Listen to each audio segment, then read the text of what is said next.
News from the world of diabetes management and information that can help diabetics control their blood sugar, glycosylated hemoglobin, and diabetes-related complications have been the priority area for us at Living with Diabetes magazine and Indian Diabetes Review news portal.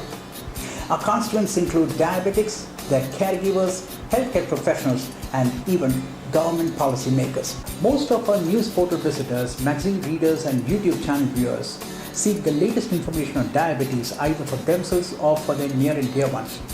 A significant part of our viewership also includes doctors and healthcare professionals who have difficulty in managing the information overload as well as time constraints to keep themselves abreast of the latest happenings and events in the field of medicine and R&D across the world. So starting this week, every Monday, we'll come out with the latest news and analysis on diabetes and related complications from India and abroad. Our special editorial team solely set up for this program will cull all the news and analysis from various media sources, including newspapers, magazines, news portals, television channels, medical journals, et al., and bring out a special 19-minute news capsule every Monday. From the Idea TV in Mumbai, this is MERIDIAN.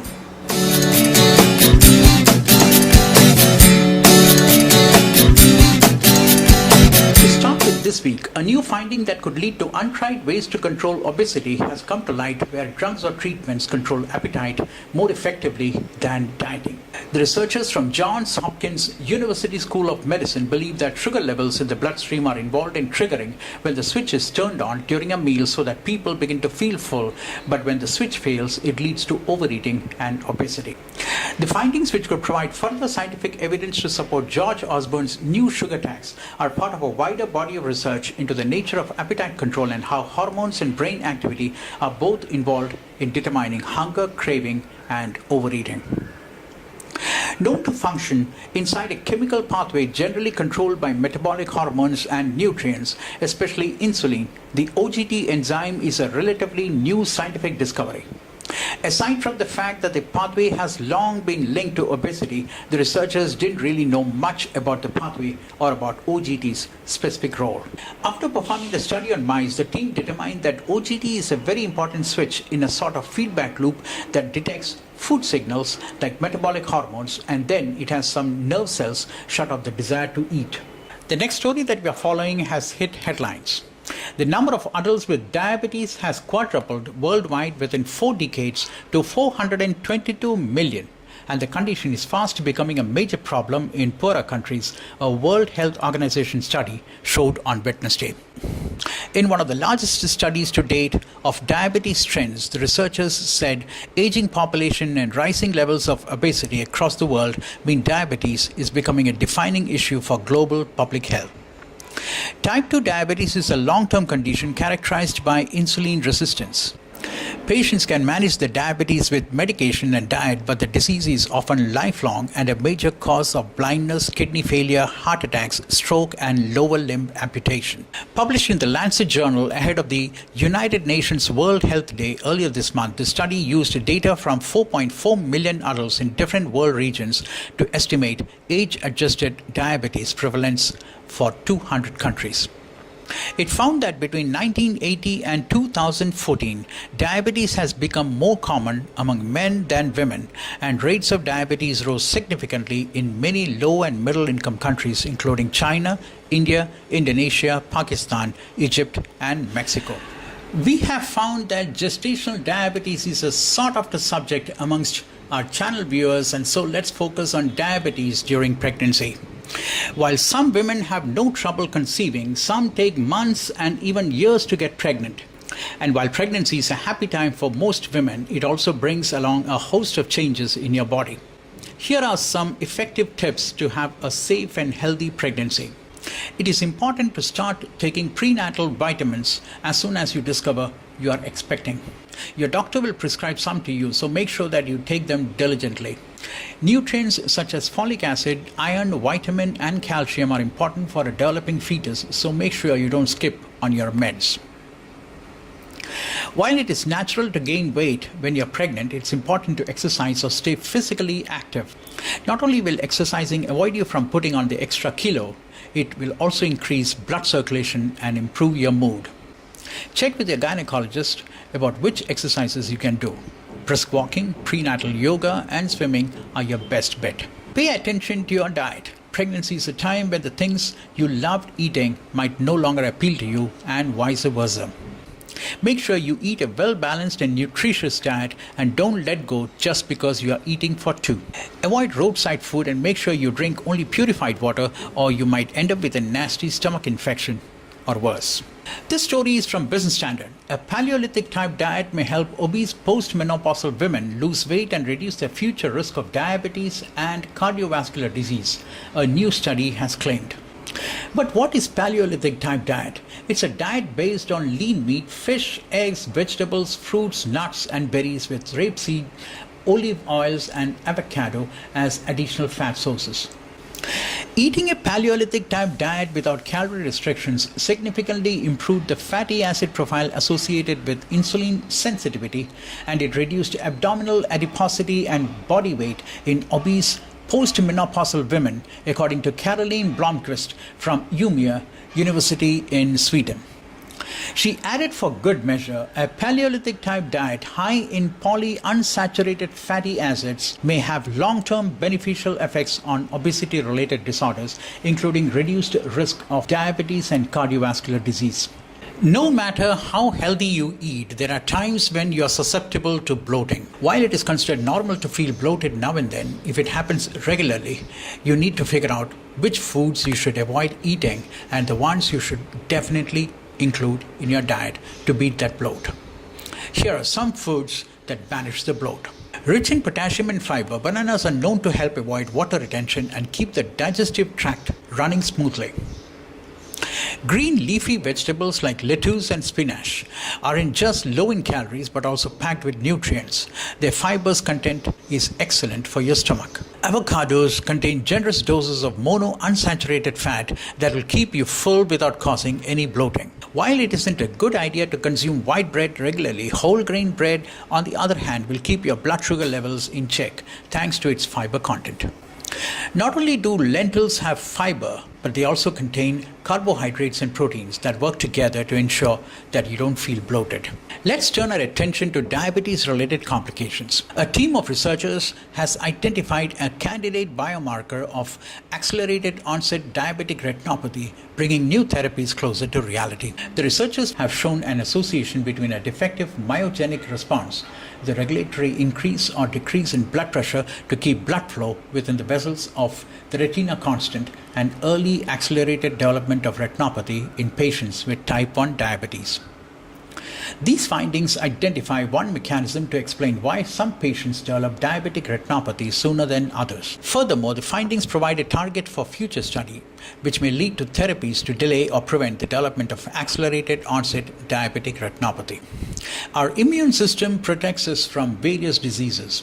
However, at times it goes into an overdrive and attacks the body itself, leading to tissue destruction and degenerative diseases referred to as autoimmune diseases.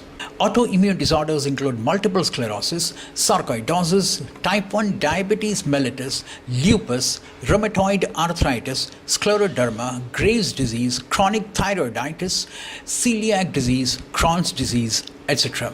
Autoimmune problems have a strong genetic predisposition, but triggers may include excessive exposure to sun, infections, drugs, and other conditions. The question of whether a person's diet influences his autoimmunity has been the subject of many unresolved debates. Interestingly, growing evidence indicates a role of the diet in preventing, delaying, or reversing the expression of genetically determined autoimmune diseases. A recent Yale study found that children who eat 2 breakfasts are less likely to be overweight than those who do not eat breakfast at all. The study, conducted by researchers at the Yale School of Public Health and the Root Center for Food Policy and Obesity at the University of Connecticut, involved nearly 600 middle school students from 12 randomly selected schools in the New Haven Public School District, where children were provided free breakfasts and lunches. The researchers tracked the students over a 3-year period between 5th and 7th grade in an effort to explore the association between breakfast patterns and the weight status over time among school-age children. The study identified 3 broad groups of breakfast eaters: inconsistent eaters, regular eaters, and double breakfast eaters. The researchers concluded that there were increased odds of obesity among inconsistent eaters compared with double breakfast eaters. They also found that the average weight change over 3 years for double breakfast eaters was no different from the weight change of students who ate only one breakfast. The study was published in the journal Pediatric Obesity on March 17, 2016. Our next news pick will warm the cockles of most viewers' hearts. A student has mooted a campaign that aims at looking beyond the facade of perfection that we put up on social media. Confessions like, just like any other teenager, I had multiple reasons to feel like loser, but to everyone else it seemed like I was always perfect, and my intolerance sometimes costs me relationships. I repent later, but the damage is already done. Have been flooding timelines across the world as part of the campaign #I'mNotPerfect, which aims at bursting the My Life is Wonderful bubble that's peddled every day on social media. We all put up a fairy tale version of our lives filled with endless accomplishments, perfect relationships, and happy selfies online. It's so easy to compare other people's happy highlight reels to your own sad reality and feel bogged down. And it's this vicious cycle that the #campaign aims to break, says Anusha Jain, the 20-year-old based in the US who mooted this campaign. Our next story is about consumer rights of diabetics. Patients sometimes have high hopes and unrealistic expectations from doctors. Since medicine is not an exact science, results can vary from person to person, and there is always some inherent risks despite best efforts. So it would not be advisable to jump to the conclusion that a failed surgery is due to negligence. Let's look at a case study. Sheena underwent postpartum sterilization operation on January 13, 2002. The surgery was performed by Dr. Venugopal.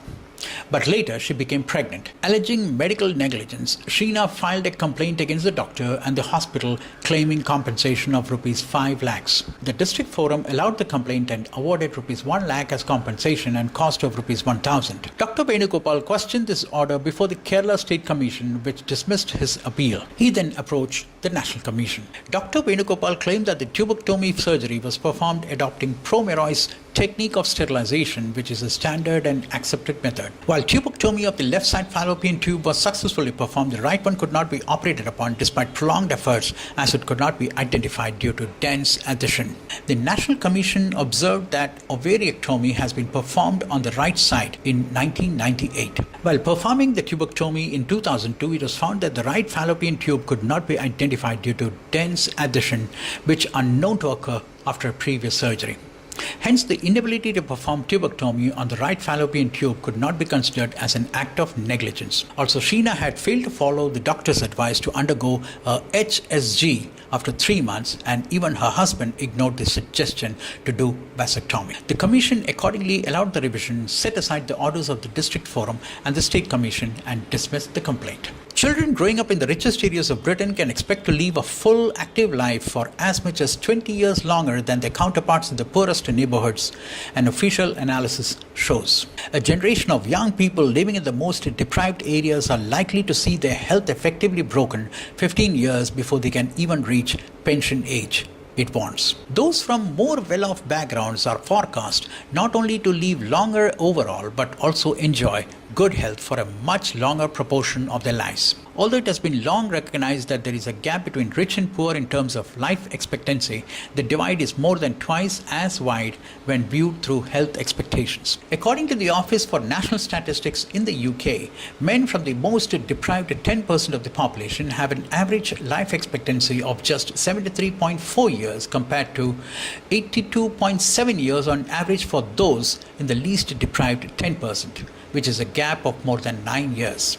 Controlling bad cholesterol may help reduce the growth of cancer cells, say scientists who have found that tumors may use lipid as building blocks to grow. Scientists studied how tumor cells grow by scavenging very low density lipoprotein VLDL and low density lipoprotein LDL, and what mechanisms can be used to reduce the malignant cells growth. Researchers from the University of Alberta in Canada and Medical University of Graz in Austria found that the tumors not only use lipids to grow, but they can regulate the host's lipid metabolism to increase the production of these lipids.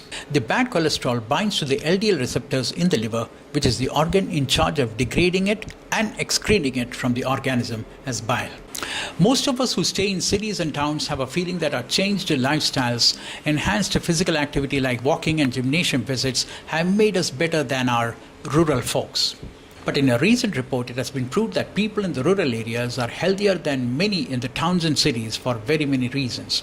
Pollution and unhealthy eating habits have made people in the cities more susceptible to lifestyle health disorders. But at the same time, women surprisingly fell more ill than men in both rural and urban areas. Allopathy also remained the most preferred treatment for people in the cities and rural areas, probably for the instant as well as credible relief. Our next story from The Independent in London talks about one major issue faced by male diabetics the world over, and that is about erectile dysfunction. But this story is not about ED, it's about infertile men. Infertile men can have their own biological children using a new technique that creates sperm from skin cells. Scientists have created viable mouse sperm in a laboratory dish using this technique. The sperm cells were used to fertilize IVF mouse eggs to produce healthy, fertile offsprings, which went on to have their own offsprings by natural conception. Experts believe it is the most convincing study yet to support the idea of using embryonic stem cells derived from a man's skin cells to make his own sperm for fertility treatment. The sperm cells were derived from stem cells taken from a mouse embryo, but it may also be possible to use embryonic stem cells derived from adult skin cells, a technique that could allow infertile men to become fathers. There have been several claims in the past of scientists creating sperm cells in the laboratory from adult or embryonic cells. However, this latest study is the first to conform to an agreed sequence of verifiable events to lead to the birth of healthy offspring. Now let's discuss a very important aspect of diabetes management, and that is about meeting the cost of treatment. Tax advantages apart, health insurance has become quite popular due to the rising awareness among people and better protective component on offer from the insurance companies. Here are some of the changes in various health insurance policies that one needs to keep in mind before investing in one. Your total medical costs have various components like the doctor's consultation fee, cost of surgery or treatment, room rent, medical costs, ambulance, ICU rent, etc. Unlike in the past when health insurance premium was a single component, health insurance companies today offer sub-limits for each component above. For instance, your room rent limit can be limited to a certain percentage of your total sum insured. This will give you a breakup of spending limits for each subsection. The good thing is that if you choose to use sub-limits, you can lower your annual premium charges. On the downside, if you overshoot the percentage of limits for each sub-limit, you will have to pay the difference from your pocket. For example, if you choose an air-conditioned room and if the room tariff exceeds your sub-limit for room rent, you will have to bear it from your pocket. There are so many more issues that needs to be dealt with in health insurance, and we will leave a link in the description below for you to read and analyze.